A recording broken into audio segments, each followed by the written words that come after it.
We continue our reading of Lest We Forget, a daily devotional by author George R. Knight.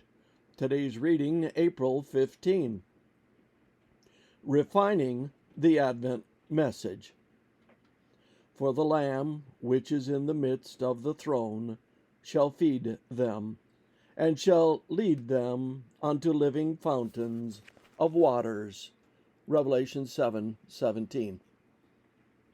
Revisionism was a part of the development of Sabbatarianism in the 1850s as they began to take a second look at some of their understandings and adjust accordingly.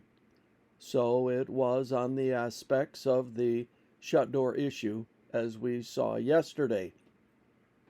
Thus, by early 1852, James White could proclaim, "This open door we teach, and invite those who have an ear to hear to come to it and find salvation through Jesus Christ. There is an exceeding glory in the view that Jesus has opened the door into the holiest of all. If it be said that we are of the open door and Seventh-day Sabbath theory, we shall not object, for this is our faith." During the early 1850s, he and the other Sabbatarians were rejoicing not only in God's progressive leading, but in the beauty of their message and in the magnitude of the mission he had set before them. Their attitude has something vital in it. They were not afraid to admit that they had made a mistake. Not only did they stand firm on those beliefs that held up to careful Bible study, but they were willing to adjust those that time and further study showed to be in error.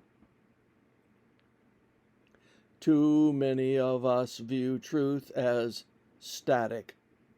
Some of us even perceive the message of the seventh-day Sabbath as something that was born fully developed back in the 1840s. Nothing could be further from the truth. The Adventist belief system is a dynamic aspect of the movement. As God leads, the denomination has been willing to follow. Thus, its understanding of Bible truth and its mission has grown and expanded across time. Building on what has proven solid, including its central pillar doctrines and its understanding of the flow of prophecy between Revelation 12:1 and Revelation 14:20, it continues to adjust its belief system to match up to more adequate understandings of the Bible message and the need of a sinful world.